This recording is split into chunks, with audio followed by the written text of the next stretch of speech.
It's one of the oldest sports. In humanity, right? Right. Pretty much. Like syphilis.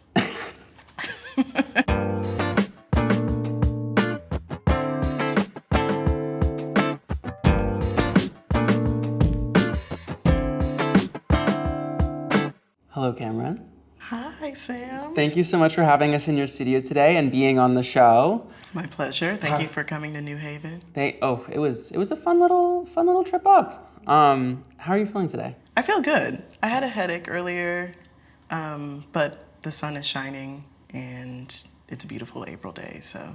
Yeah, just feeling that seasonal depression just Wash away. Yeah. Roll off. Roll off with the vitamin D. Exactly. Yeah. Now, actually, speaking of seasonal depression and cold, you were born in North Minneapolis. That's so you've right. dealt with a lot of that in your life. How does the Midwest influence your work?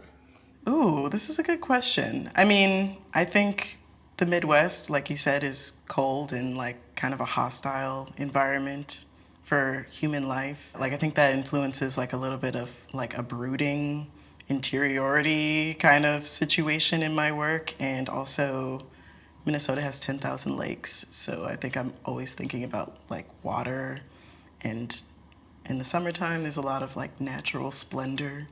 So that's there. And Minneapolis is a beautiful city full of like amazing people and a lot of like underground scenes. Like I think people are constantly just kind of making the community and the world they want to see. Do you, just for my fun, do you remember the coldest temperature that you've ever seen in Minneapolis?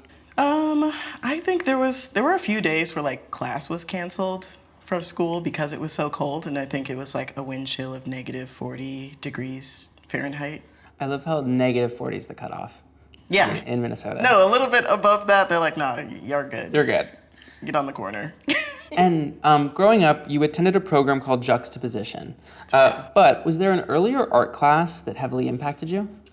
Ooh, I mean, I think my earliest memories of making art really were like surrounding reading. My mom was a big like literacy person, so we were always reading. I think I learned to read when I was like 4 or 5, and then I would like write things that I don't think made any sense or like were in English, but that felt like a creative act. After high school, you went to Columbia University, where you were a thrower on the track and field team.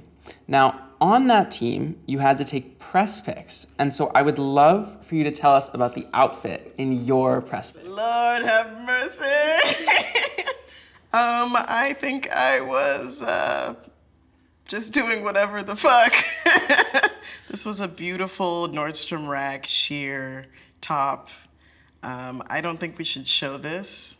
I show this. I think we should. Show this? I think we should. It should come on the screen like beep. Yeah. Yeah.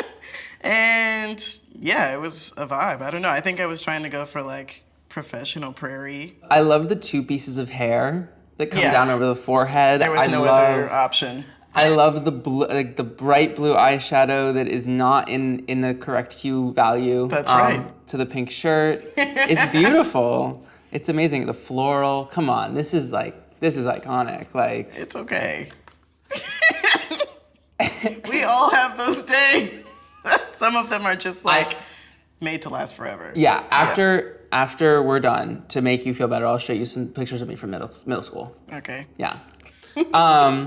Now, does any of the more seriously, does any of the physicality required for the specific movements in your sport influence how you approach the process of creation? Oh, absolutely. I think like learning how to deadlift properly has allowed me to make sculptures that are larger than I previously thought, or like than I could have ever imagined, basically. So I think knowing how to lift things, pick them up, not necessarily how to throw them, but like pick them up is generally a really helpful skill for sculpture. Because when you're a thrower, that's discus, shot put, and javelin, or just discus and? Discus, shot put, and hammer, which is like a shot put attached to a wire string, attached to a handle that you spin around, and then you let go. It's one of the oldest sports. In humanity, right? Right. Pretty much. Like syphilis. Oh, shoot, I just hit my mic. Sorry, Jay. Boom. Yeah. My head hit the wall. And yeah, so, because you have... Sure, you're gonna kill me. Yeah, because your sculptures are so large and they're so physical, and yeah, that makes so much sense that just learning how to properly move your body and hold things has really helped you scale your sculpture. I think so. Yeah. And you've never tried to throw this big mirror over here? No, not quite. But I have tried to lift it up on my own. And I think I just have confidence maybe. Yeah. In my human ability. Mm-hmm.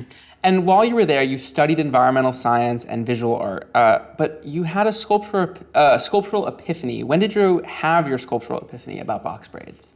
Ooh. I wouldn't say it was maybe maybe it was about box braids. I feel like I've had a few different epiphanies, or like I'm constantly realizing new things. Yeah. But one of them, I think the one that pertained to box braids, was this realization, like always admiring folks who had long hair, like down to their butt or like past it, that there's like this distance between the braids and like the small of somebody's back that is like swaying and is like using these opposing gravitational forces in a way that is one of the best sculptures. Mm-hmm. Yeah. Yeah, it seems like you have like an understanding of the negative space between the hair and the body. I think so. Yeah. I think the body is like always present in my work, even if it's not like realized or like illustrated. During my research, I found that you were an intern at a research company in New Zealand after your sophomore year of college. Yes. What were your duties like, and what was that era like? I think it was like a mandatory thing that I needed to do to fill the time. But yeah, it was Excel spreadsheet pushing, hustling, putting numbers into graphs, taking them out, just a whole lot of whatchamacallit. It was a market research agency. It was, yeah. I don't really have a lot of memories. I think I was like drinking a lot, and it's like That is what you're supposed to do. Yeah, exactly. Yeah. I more so have memories of all the like beautiful road trips I went on. Which is great that you mentioned that, because my next question is, what piece of New Zealand's land was your favorite? Ooh, I really love the Coromandel, which is like this coastline that's a few hours south of Auckland, which is the big city of, the North Island that I was studying in. And it's really like straight out of a movie. Like there are these luscious green like hills that are covered in really short grass. Like it's where Lord of the Rings was filmed, I'm pretty sure. Yes. So pretty much the landscape that you might imagine you need CGI for, like New Zealand just has. And then there would be a beach at the bottom where the sand was naturally heated by a volcano from millions of years ago. So you could dig a hole in the sand and like make your own hot tub. That is so cool. It was amazing. Yeah. Did you ever do any of the thrill-seeking things, like the jumping off the cliff on the bungee cord, or? Ooh, no, but I feel like Hinge Dates was that maybe, was the thrill that I was seeking. Did you stay with like a host family or like in a student housing? What was your? It was student housing. I had a beautiful dorm that was up the street from this like amazing Asian supermarket, so I would get fresh veggies every day and like make a crazy egg scramble. You were living. I was living my best life. Yeah. Thank you, Auckland University. My favorite video game comes from Auckland, so I'm with you. Oh, period. Yeah. Yes. Yeah. You graduated in 2021 and you went back to Minneapolis. That was kind of a rough time to graduate. I apologize. Yeah. You worked for tons of community-minded nonprofits, and you have such a strong sense of community. How does that play into your work? Oh, that's a good question. I mean, I think I'm constantly trying to figure out like what exactly my duty is as an artist and like what my role is. I think I always want my art in some way to like make it possible for me to give back or like provide something back to the neighborhood and the people who like so nurtured my creativity as a young person. But also like being anti-disciplinary, that means I'm constantly like learning new things and working with other artists So that feels like I'm making community whenever I want to make a piece using materials that I've never used before. One of the programs you attended as a kid, you went back and worked for, correct? Yeah, that's right. Was it's Youth Prizes the one, or no? Juxtaposition, okay. yeah. So that was where I kind of took my first art classes, working under artists who had practices, and they would teach us about contemporary artists. And Caroline Kent and Nate Young were my teachers, and they basically instilled in me, or like made sure I knew that like I could be an artist when I grew up, and that it was a sustainable and possible career path. We spoke earlier about writing, and you also wrote for North News in Minneapolis. How much does writing help you work through your ideas? Ooh, I would say a fair amount. I mean, so much so that when I'm not writing, I think I feel a little bit ungrounded. I always try and keep like a notebook or like a pocketbook with me, just to like write, just to observe the world. I think in a lot of ways, my art practice is a product of like just listening and seeing things in the world and noticing objects and spaces, and writing feels like a tangible way for me to do that and to like see where the poetry is like in any given moment. You received opportunities to show your work in museums shortly after you graduated. How did you get your foot in the door so fast? That's kind of a good question. I mean, I had a studio visit with Pablo de Ocampo, who's the director of Moving Image at the Walker in Minneapolis. And we had an amazing conversation. I feel like I showed him my work on a Google Slides document because I didn't have a studio at the time. And I think he kind of believed in me and what I was doing, and offered me this opportunity that was really sort of unconventional, to watch the films in the collection and then curate films and show my own film that I had made in high school. So I think having been at it since I was a teenager definitely helped. And then just like being annoying maybe. Yeah, I mean, you had been signed and were showing with Hair and Nails, Kristen Van Loon and Ryan Fontaine, who are fellow season 2 interviewees, like well before you graduated your undergrad. Yeah. Yeah, so you have just been like pounding the pavement. Well, Ryan and Kristen are both artists, so I think, we always connected in that way. Like, I appreciate their practices, and they've been really generous with their space and like opportunities. So as I was making work, they'd be like, do you want to show this work? And I'd be like, yeah, I think so. And it went from there. You were collected by the Walker Art Museum. Congratulations, by the way. Yes. Was that your first major museum acquisition? Yeah, it was great. And they bought 2 pieces.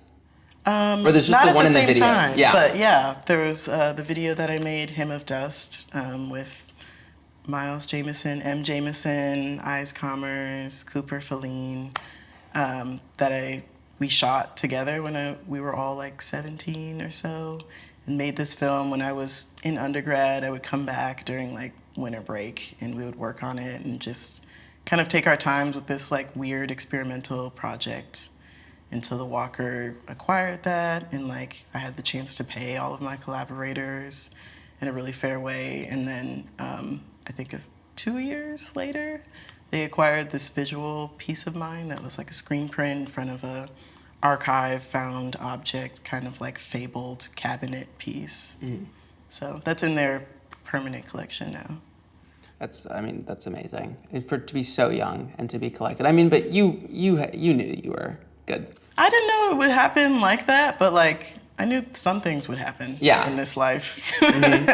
This is the path. This is the path for you. For sure. You recently had a large solo show at Midway Contemporary in 2025, which you had previously shown in their off-site space in 2022. You moved up quite quickly. Yeah, if they give promotions. We're going to do some sculpture challenges, basic exercises today. I have in front of us some of my own clay tools. You can tell because they all have my waterproof name sticker on it that my mother did so painstakingly for me on every single tool. Thanks, Mom. Actually, it helped because no one stole my stuff in college, so I can't complain.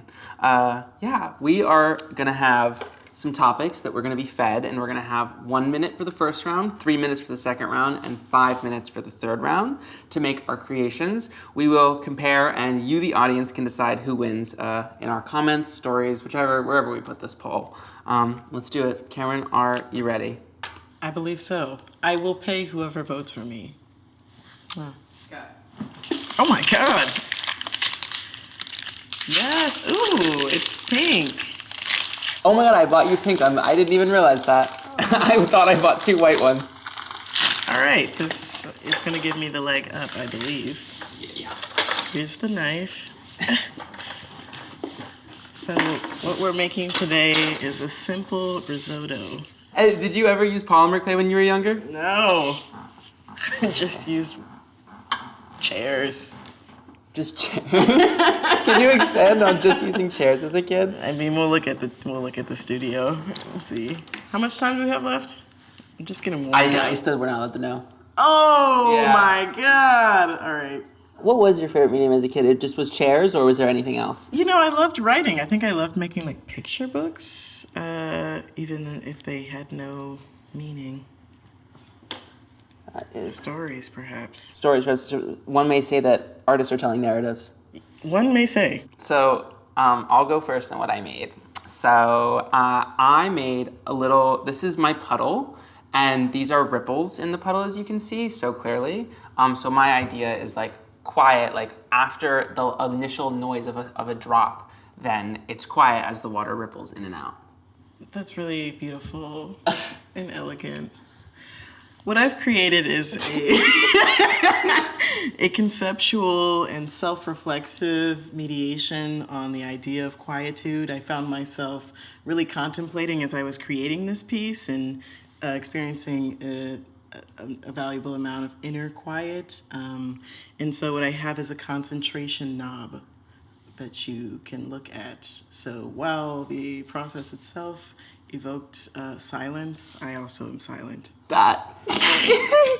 And that is what you pay for it, yeah. That is what you pay for it. You pay to be able to talk like that. Grade A bullshitting. I love it. Let's hold it up. I love to tour. I go through hell touring. I go through hell playing with polymer clay. Hello. Hey. Am I losing it all the time? This always happens when we get to the game. I start to lose my mind. That's good. Yeah. I'm present. And here. And seen. For our second round, we're going to be given another word. Producer Faith, what is our word? Forwards. Forwards. We are going to say... How do you say the word forwards? Well, now I'm thrown off because Faith said forwards. So. Because I used to say... Forward.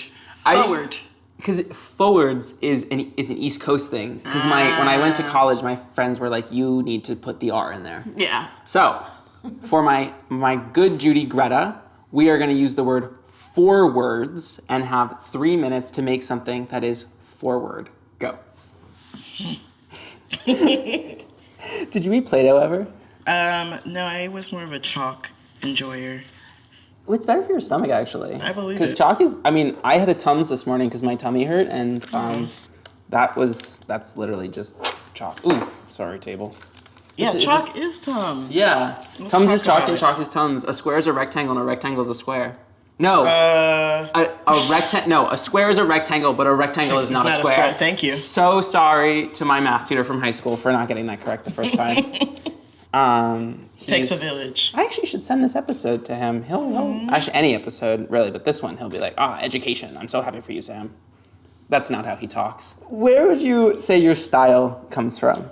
Oh my days. I mean, Could it have anything to do with a local radio station in Minneapolis? KMOJ? Yeah. I mean, this is a really interesting proposal that you're making, that radio media has informed my visual, ethic.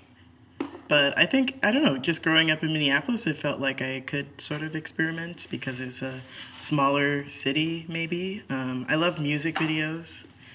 I love Missy Elliott growing up, and I would wake up and watch the VH1 situation. But I feel like, You're asking these questions to distract me when really I have something beautiful to make, so. You think I'm sabotaging you? Yeah. While I'm trying to make a TV show? Where's my texturizer? This is called a serrated rib. You actually are supposed to use it for smoothing hand-built pots. Oh, beautiful. By basically taking the surface down using these. Oh, my mom also wrote in Sharpie, S-E-B. You can guess what my middle name is. I will not tell you, because in case I become extremely famous, I'm afraid that people will find me. Edward. No, it's Getting sticky. It's getting, yeah, I have a towel next to us if you need to clean your hands. Ooh, Jesus, criminy. Watch it. What am I doing here? What am I doing with my life? This is, how did I get here? Actually, this is like What? Really? I need a few more pinches. I need a personalized education plan that has extra time on tests. Okay. So we, once again, did not have enough time. In my head, 3 minutes was gonna deliver us beautiful art pieces. So I went last time describing what mine is. Cameron, can you tell the audience what you have created here today? Let me move my hands out so our BCam can see you. For the forwards prompt, I have created what is an articulation of the Sankofa bird, which is present in ancient African cosmology. There are these symbols called Adinkra symbols, and the Sankofa bird is this like swan with a long neck that faces backwards, and it means to go back and get it. So that to move forward, like you have to reach back to the past. It's kind of about like reconciliation. What you got? What do I got is a good question. I'm gonna move this out of the way. Nice. Because mine is site specific to the table. Exactly. It requires its integration into the substrate that is the table from Bob's. So I have created something that really actually harkens back to my AP 3D art portfolio. My 3D art portfolio was all about movement. I got a 2 on my AP art, despite the fact that I'm here now. But it was because I was misunderstood. I made a whole thing about the scientific movement of clay, and I was misunderstood. Recently in China, they put out a warning that if you're too skinny, you can't go outside because the wind is too bad.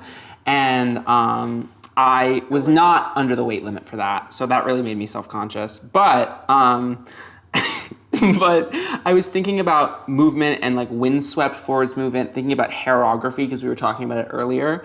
So I made this piece that was about the gestural movement, like of when you move forwards, the physics that push you back. And so that's what this was about. And I want it to look a little bit alien, so I thought I'm gonna integrate it into the table and have it like. Yeah. How much caffeine have you had today, Sam? Nothing, I just really love clay. Yeah. Like people don't understand, like It's like cocaine. the entire reason we are here is because I like clay. Amen. We will, whenever I'm on Howard Stern, we'll talk about that. Howard and I will talk about that. What is our next word? Okay. Crammed. Crammed. Ooh, I was cooking last night. that. I was cooking last night when I was making these. Okay. Wait, so you knew? No, I wrote them and then I purposely told myself forget. And then when she just told me, I was like, wait, I was kind of cooking. Let them know. Let it be known, ladies, gentlemen, and those in between, that this is a rigged. No, I promise I forgot them. So I'm actually gonna use this paddle for its intended purposes, which is shaping and not cutting. Smacky. This is a kinky little box you have here. Yeah, ceramics is very, Yeah, everyone's it's seen those. intimate. Yeah. Intimate. I am, just so that everyone knows, I am currently trying to make a beautiful box, and this type of clay does not lend itself to sharp angles like regular clay does, because there's no stages in which you can really get things to look right, because this is plastic at the end of the day. Ooh. Sorry, environment. I really hate to do this to you. What are you thinking? I'm just starting to create a lot of layers for what might end up being a modular thing. Modular, such a good buzzword in the art world. For sure. I love, actually, I'm a total shit stirrer because I love modular construction. Nothing better. At my alma mater, Pratt Institute. Hi, babes. Hi, Jane South. The library is the entire building of the library is a modular bookshelf. I know, that's right. It's actually so cool. It's low-key why I went there. What do you think about New Haven? The town, not your university. We don't want to get you in trouble. It's hard to divorce the two, honestly, because Yale is such a big part of the city. I think it takes up a lot of space and resources. So, but I. Wow, look at that. Beautiful Look at how place. it's sheared. That's Beautiful beautiful. dresses. It looks like tofu. Yeah. Beautiful gowns, beautiful gowns. Beautiful gowns, exactly. Does everybody know what I'm talking about? If you don't, Aretha Franklin. I know you know. Regarding. I'm talking to the audience. Yeah. Regarding Taylor Swift. I'm trying to teach them. Oh, sorry. You're trying to be an educator? I believe the venerable Aretha was once asked in an interview what she thought of Taylor Swift, and what Aretha had to say was in the mode of a true diva, vague and unoffensive. But also very offensive. No shade, all shade. Beautiful gowns. Beautiful gowns was her answer. I love Say Beyonce. something crazy? I was about to say something crazy. Just so you all know, I love Beyonce so much, and I was about to say something that the haters could use against her, and I would never. You would never do that. I would never speak ill of a billionaire. I'd just like to shout out Bobby Cadis. He's a what is that called? Not product developer. Property developer from North Carolina, who, when he passed, his wife gave me all of his ceramics tools. And Bobby, I hope that we're doing you justice by using them on Filling in the Blank today. That grandma's called Nanny. Nanny? Yeah. Have you ever heard that joke that white people have the craziest names for their grandparents? Yeah, I will say I am not the oldest cousin, so I'm not the one that picked that. You're not the one that picked that? My cousin Noah picked Nanny. that. They'll be like, Peepaw, Meemaw. I'm really inspired by Moab, Utah right now. In this exact moment. No, same. Really? I think this is the same color as the That is, yeah. Okay. I actually felt really ready for that to end this time. I was making finishing touches that would have made this worse. You go first. Okay, mine kind of can't be picked up today. I'm really sorry. So get deep on that.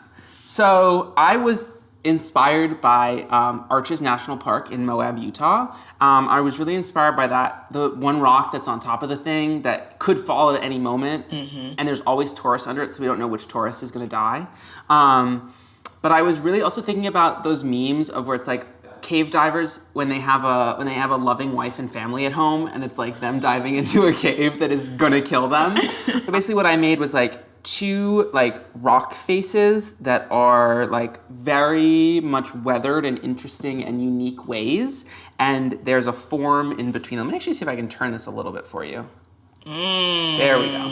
No, made it worse? Okay. All the way around. Keep going. Oh, because the camera's right there. Right. There? Okay, so this is this little like curly Q form that is meant to represent the amalgamation of humanity in between these rocks. Yeah. Power. Thank you to the people. Yeah, that. I made some pancakes, and they also are kind of like the color of a desert, but then they're surrounded by a loving rope.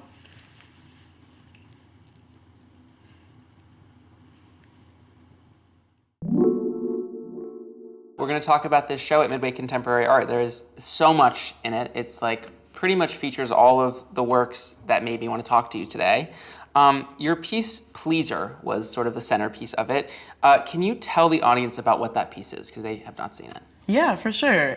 Pleaser, well, it's like printed on the license plate, but the piece itself is a limousine, a stretch Lincoln town car, I think from like 2006, that I purchased off of Facebook Marketplace, and is the centerpiece of this show that's in Midway, which was formerly a limousine garage. So like it felt site specific in a certain kind of way. And then also I was thinking generally in the show about like themes of luxury and like pleasure and like my relation to that, service, and my own family lineage. My great-great-grandfather was a chauffeur and a limousine driver.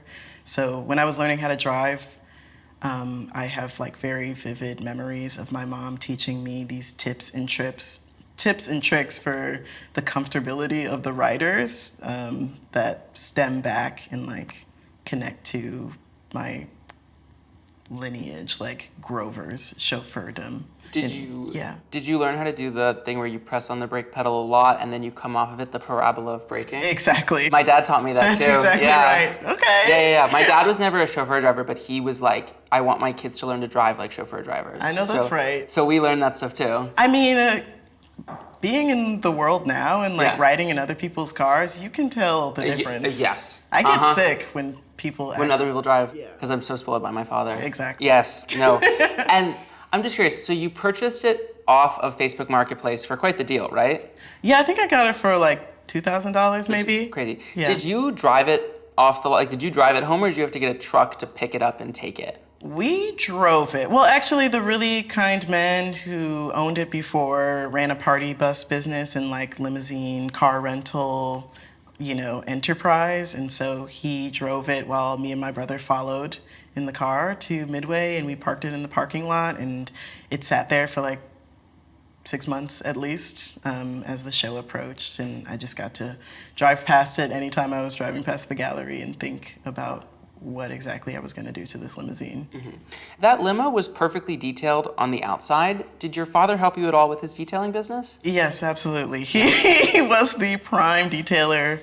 And my brother, who's also a car person. I think I've always been into cars and transportation because of them and their like obsession and like specialization in cars and whatnot. So it smelled rank before, but then it was habitable and was able to exist in the gallery space without nauseating anybody, which was fab. It's a very detail-oriented, as it's called, car detailing. Yes. How much does that play into how you look at the finishing touches on your works?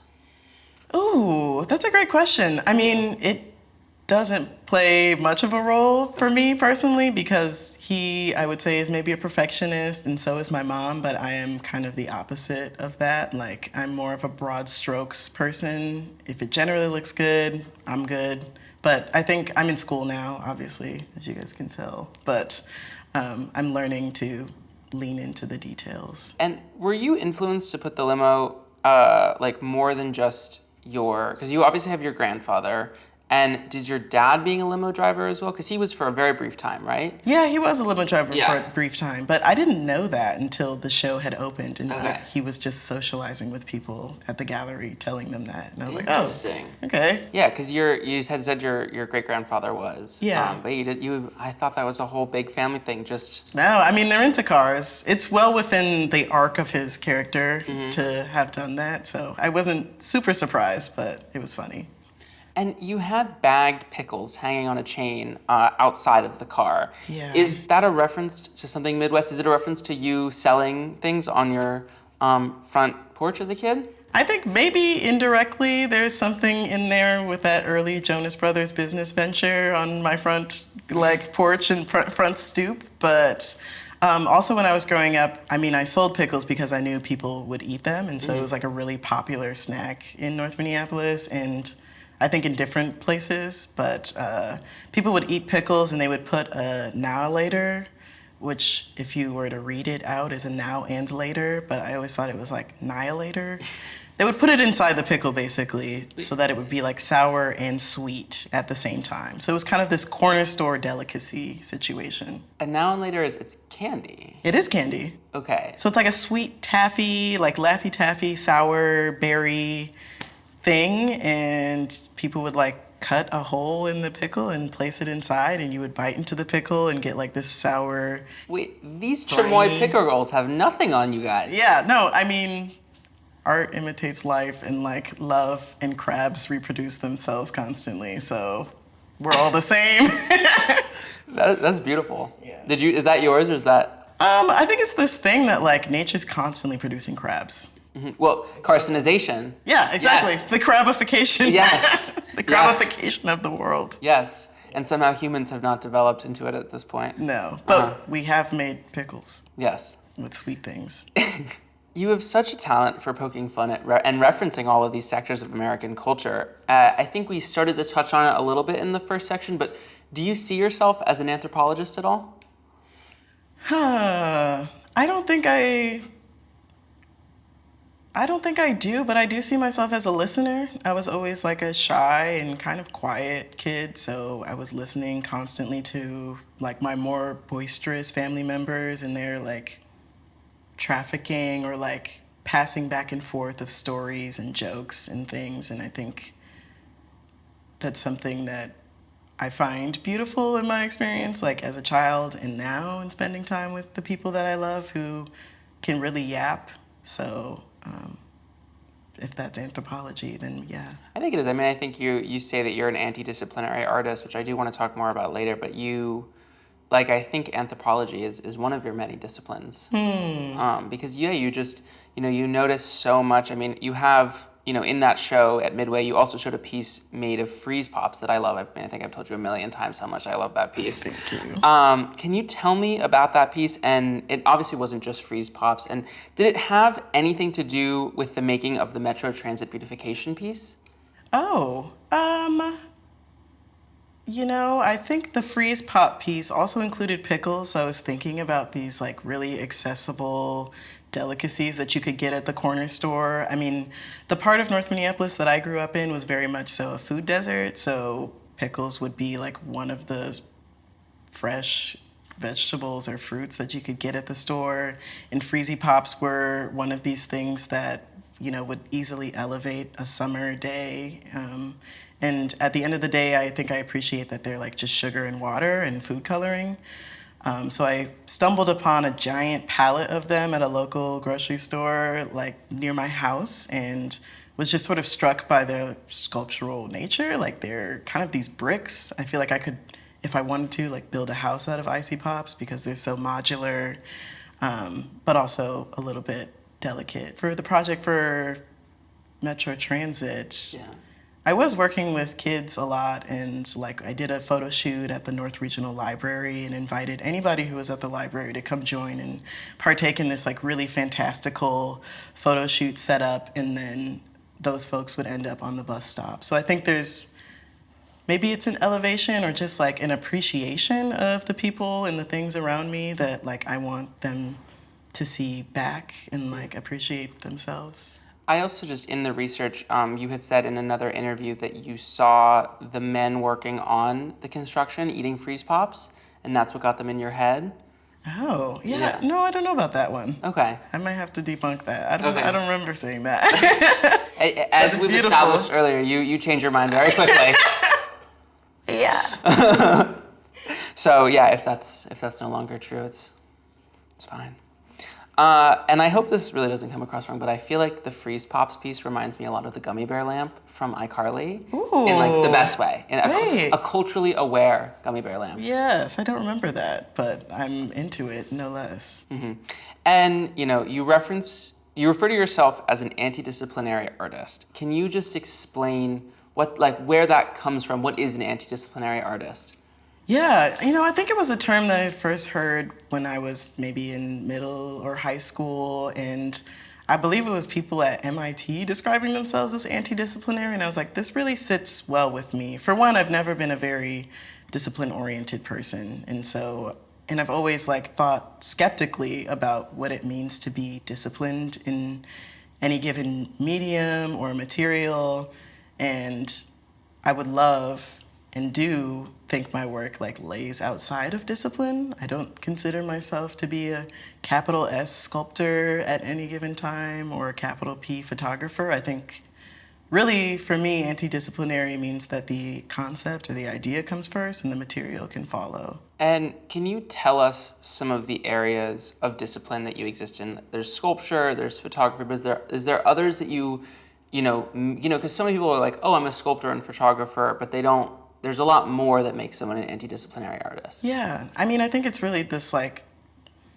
need or knack for exploration and learning that makes me feel this way. I love the sciences. As you know, I did environmental science, so I'm constantly pulling on scientific methods, I think, for making items like art pieces. I had a piece that I used carpet squares, and I was thinking about how the carpet or like leather or mattresses really resonate in like an archaeologic kind of way, and that the carpet like keeps every layer of dust that we've tracked across it with our feet, or like a mattress keeps our sweat in our skin, and leather like stretches to meet our bodies. So that sort of, yeah, curiosity, I think, is what feels like anti-disciplinary about it. Mm-hmm.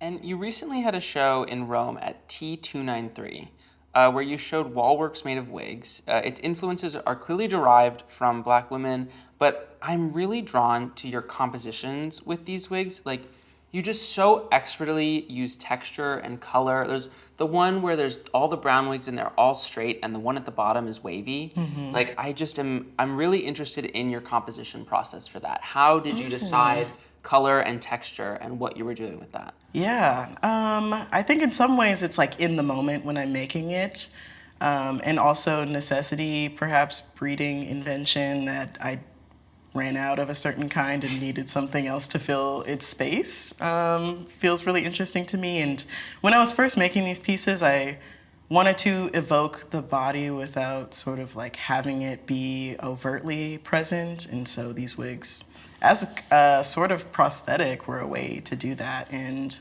when they're all together, for me, they kind of remind me of like a group of dancers or performers, and that was what the first of that series was titled. And so if I were to think about, I feel like I was thinking about these pieces as like performances as much as they are wall works, or yeah, these hives or like hordes as much as they are on a slightly two-dimensional plane. And just from a technical aspect, are the wigs on wig heads and then attached to a backing? Like, I'm just, because they hold so nicely. Yeah, well, okay, so they are sort of wrapped around these baskets that I'd first found at the Dollar Tree, and then like they're like these small storage baskets that you could find at probably any given like Goodwill.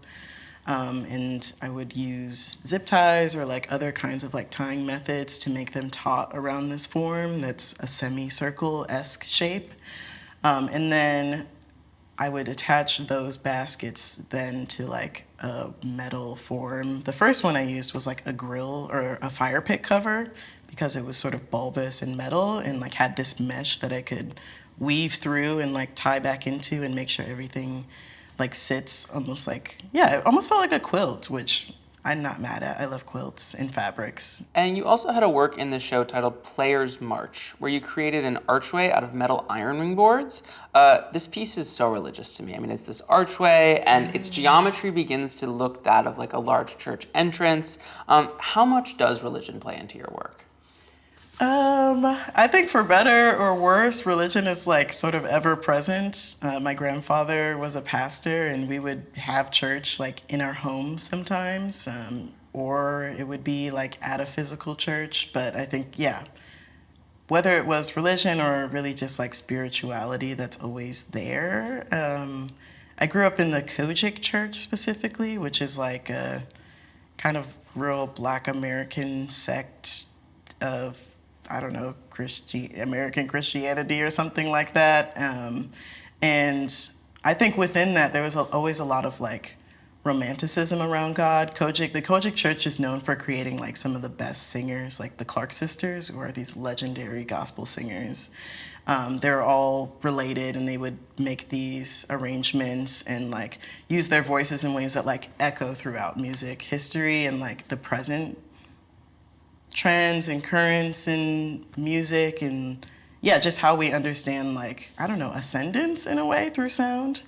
And so as much as it was being in church, I think it was really something about like music that is always sitting with me. Yeah, and this like, that the idea that there is a God who knows you and like knows everything about you, everything you've done wrong, you know, or right, and like loves you anyway, for me feels like a very comforting thing. But then also like kind of a freaky thing. That's a great area of study in meditation. You had a piece at Hair and Nails Minneapolis gallery entitled Lord Split Me Open. Yes. Of course, that's a very religious name, but you had a couch that was cut in half for that piece. How fun was it to split that couch in half? You know, it was really satisfying as I was going. That was my first time, I think, using a Sawzall. And so I was like, this is amazing. Yeah. It's like a chainsaw, but like chicer. It's everything. The first time I used a Sawzall to split a crate in half in a warehouse, I was like, this is cunty, this is tea. I could do this all day. And like you're fighting the kickback. You are, yeah. You have to be your stance has to be so good. That's right. It's very empowering, the Sawzall. I would recommend everybody own one at any given time, whether you're an artist or not. Yeah. No, they're just there's something about them that's like, it's one of the best power tools. I feel a little sci-fi when I have one. Absolutely. It's like and they will cut anything. Yeah, they will. It's like a GUN, but for love. The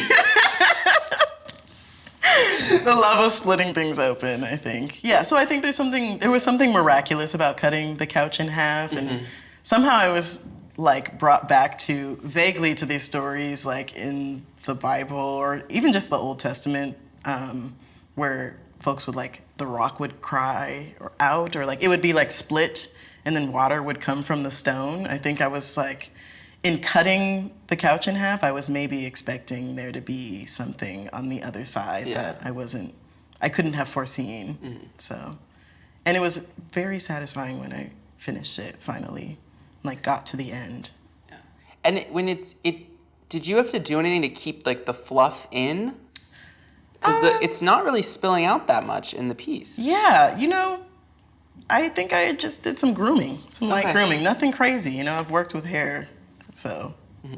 And throughout all of this work, all of this creation, all of these shows, I mean, it's like you graduate in 2021, you start here in 2024. Yeah. Yeah, so in 3 years, you have gotten show upon show upon show, and you still had a day job as a grant writer for a lot of it, and we're writing for North News. How did you do it? Did you ever sleep? I love sleeping. I sleep as much as possible, generally. That's how you do it, because you're always rested. Exactly. I'm always sleeping. And I have like amazing friends and family that I think when I spend time with them, I'm like recharging.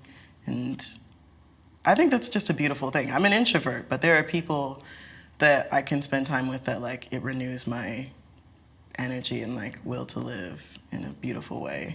Eventually, you decide it's time to go to Yale for your MFA. What brought that on?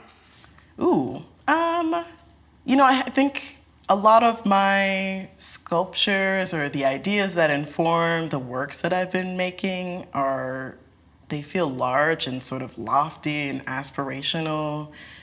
They are these questions about like love and God and like memory.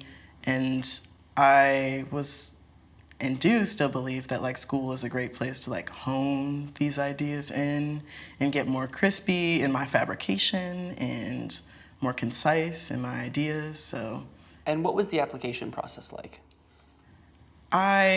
Well, interestingly enough, I caught COVID like that January, and I think it was due on January 9th. So I was at home, quarantined, and reached out to some of my professors from long ago and just like hunkered down, put some pictures together, and submitted it, paid my $100. They was bleeding you. Yeah, they were bleeding me dry. How do you have to pay money to apply to grad school? Let's talk about that. That's not. We're gonna get canceled if we come to the educational industrial complex. And we're currently talking at the tail end of your first year. Yeah. How was it? How has this year been like? Ooh, it's been a whirlwind. It's been very You've showed a lot as well through this. Yeah, I don't know why. But I've learned so much. I mean, for one, I've learned how to weld, which I didn't previously know how to do when I got here. It's an honor to know how to weld. It is. Yeah. It is like true alchemy. I feel in touch with the oldest of mankind. and like I'm in touch with something like magical and beautiful. So it's been good, and I have like an amazing cohort and fabulous teachers. I took a class with Hilton Owls last semester called Showgirls, which was about the history of the diva. And I think that obviously elevated my art and spiritual well-being. So it's been good. It's been good. Yeah, I know. When I also with like welding, I just feel like when I weld a good joint, I'm like, oh, I'm a man. Yeah, I'm something. Yeah. And how has your work changed with your studies here? I mean, you just said Showgirls, that class really helped you. Yeah, well, when I got here, there was a department store that was closing down called Bob's, and so that was... Not Bob's Furniture. Yes, Oh, Bob's Bob's Furniture. Okay. Yeah, based in... Yeah, well, maybe it wasn't necessarily Bob's Furniture, but it was like Bob's, like the sports clothing. Okay. And other... Bob's General Department Store. Okay. Which is where I got like my steel-toed boots and stuff. But they were closing down and getting rid of a lot of their fixtures in the store, which were generally made out of steel, and they were like these really beautiful like chrome apparatuses. And so that ended up being kind of my first body of work when I got to school, and was a lot of fun to work with, and I think gave me a new way into and understanding of what I'm doing in my practice, which was... I'm really grateful for it. I love chroming. Yeah. It's just so expensive. So Yeah. getting it pre-chromed is... Exactly. I didn't even know. Yeah. But it was beautiful. We're running low on some time, so I have a few more questions, just a little rapid fire. What role does craftsmanship play in your work? It's playing a bigger and bigger role, I think. I've been doing some research about the history of craft in this country, and I think feeling more and more vindicated about getting into the details and when I'm making things, because I have realized through study and like just conversations with my family members that the places that we live in and like the chairs that we rest upon often can be traced back to like the skill and the craftsmanship of Black folks in this country. So I plan to go on a road trip this summer and visit Charleston, South Carolina, which is, in a lot of ways, in the 1800s was like this hub of craftsmanship, like cabinet makers, chair makers, designers, potters, and get into the details so that I can have and be in conversation with those moments and this like material ingenuity. Yeah. Next time you come to the city, I have some good books on the history of ceramic craft in my apartment that amazing. You can read. Yeah, Fabulous. I've got the original one. I have V. Potter's book. Oh. First edition from the 20s. Oh, fab. Yeah, I can. All right. You have to wear gloves, but Okay. you can look at it. I can do that. Do you have any goals for your second year of your MFA? Well, it would be great to make a thesis, so I think I will do that. Are you not required? I believe I'm required. Oh, okay. Yeah. I mean, what is a requirement? But I am in line with it, so at this moment. Yeah, I did my thesis and we didn't think that was going to happen. Yeah, exactly. It might end up being a video, but no, just kidding. My tea. Yeah, Literally no, my tea, literally. though. I didn't mean to clock you so Clock overtly. It. Clock it. Clock it. Yeah, I want to build something that I've never made before, as usual. But yeah, that's what I'm excited for. I'm excited to like just get better, get deeper. Yeah. Yeah. Which leads to my next question. Is there any equipment you've yet to use? Ooh, probably so much equipment. I haven't been a huge mold maker, but that might be something that I should get into. Really? You haven't mold made? Not that much. All these found objects and no molds off of them. Yeah, like it's the object themselves that I think I'm like really in love with, and yeah, it's finitude, is that the word? But it's one thing, and I think there's an appreciation and like, there's always been this empathy and like, I feel a real sense of cherishment towards things that I believe informs how I work with them and change them or don't change them. But molds might be a beautiful next step.